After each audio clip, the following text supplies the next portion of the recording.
Maswerteng hapon po mga ka-STL. Narito na po ang resulta ng STL Pampanga para sa araw na to, second draw, October 26, 2024. Araw ng Sabado, naway ang mga natayan niyo pong mga numero kanina ay manalo nawa ngayong hapong ito, 4 PM. Kaya kunin niyo na po ang inyong mga tickets. Narito na po ang resulta.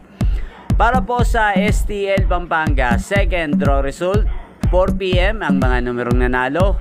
3 at 3 in exact order sa lahat po ng tumaya kanina para sa second draw ng 3 at 3. Congrats po sa inyo, panalo po kayo.